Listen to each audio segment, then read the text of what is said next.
You know, now you talk about technology. What actually tangible ideas would you have to do that? Are you talking about online networks like Facebook, Twitter, and MySpace?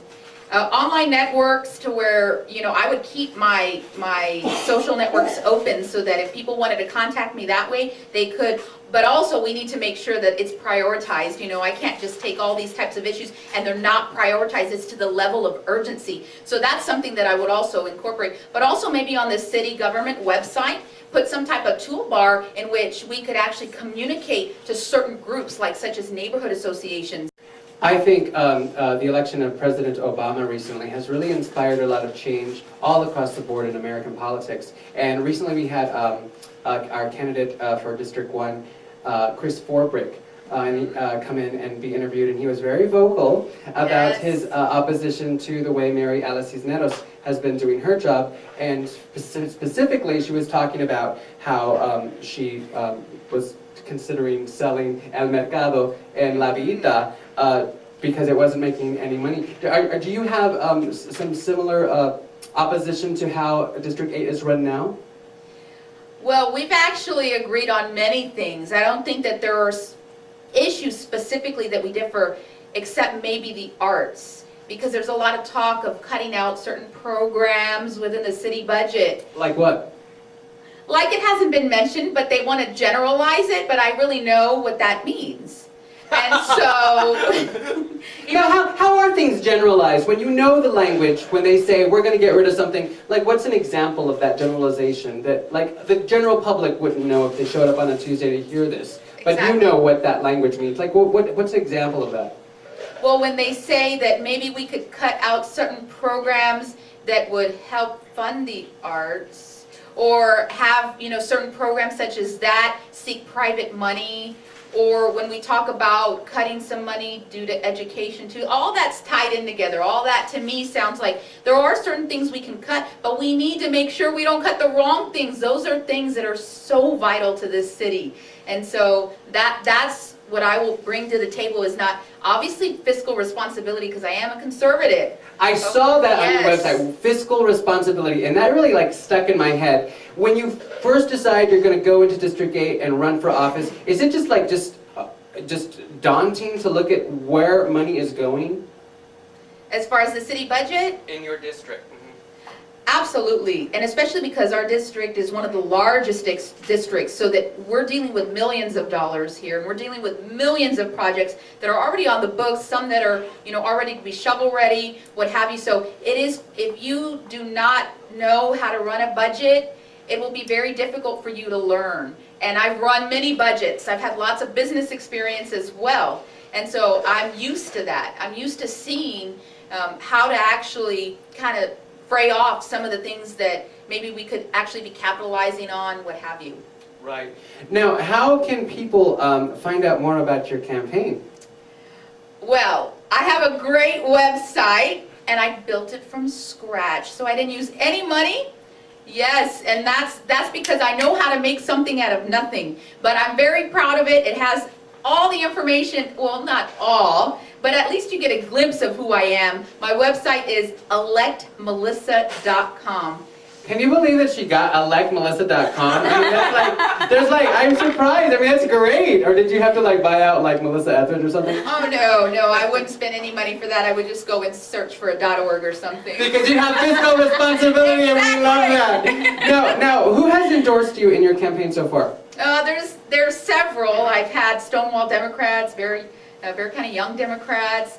I've also had Republican Magazine.org. So there are several, and I hope to get more. I think a lot, and I've had this, where I've had agencies say, we want to endorse you, but we're just going to wait for the runoff. Flat out have told me that. And so I've tried. And what does that mean for everybody to understand? That means that they hold out on their money.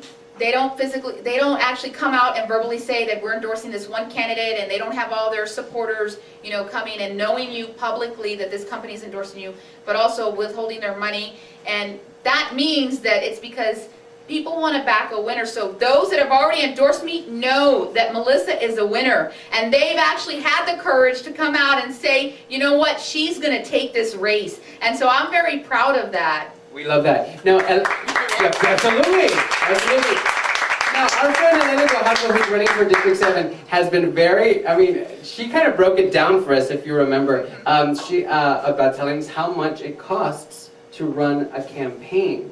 And that, when I heard that, I totally held back on buying my new Blu-ray HD TV because I was like, oh, what if I want to run? I can't have nice things anymore. How much does it cost to just do your basic day-to-day? Well, I can tell you, if you truly want to run, I'll show you how to run on no money. Of other campaigns, Elena, 80,000, 100. My other opponents have actually spent maybe close to 20,000, but also that's lending themselves money. Most of the candidates have to lend themselves money too, especially right now. A lot of them are seeing the impact of what the economic recession. I haven't felt that because I've been able to create something out of nothing, and so I really haven't spent any money. If you were to know the amount, and that's a secret, if you were to find out the amount that I've spent, it's just unbelievable. But that's just because you really can, if you really put your mind to something and you really want to achieve something, it doesn't take a whole lot of money. Absolutely, absolutely. Now, I'm supposed to be done with you like a long time ago, but you're so interesting. I'm wearing, as you know, Julian Castro's fabulous little button. Yes. And speaking of, he gave me the price on this, and he was drinking coffee. It was like 8 o'clock in the morning. He was like, yeah, it was either $3 or 40 cents.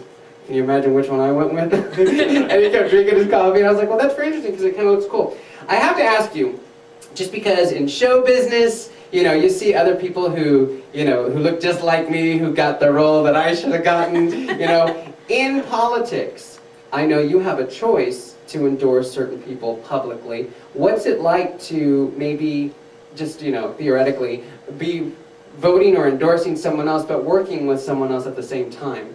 I know I run with a lot of your contemporaries and the candidates, and I have to play nice all the time, whether I agree with what they're doing or not. What's that like for you? You're running, but you also are working with some of these people. What's that like?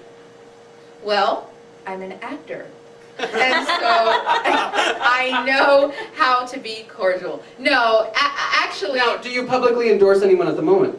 I don't. And that's only because if nobody else is going to come out and publicly, and any of the other candidates are going to publicly endorse me, then I'm not going to go and put myself out there and publicly endorse. Those that know that I support them, know that I support them, because I'm a voter too. And so I have to weigh all the facts and vote for the right choice for, the mayoral candidate, because I wouldn't vote anywhere else except for my district, and I already know who I'm going to vote for in District 8.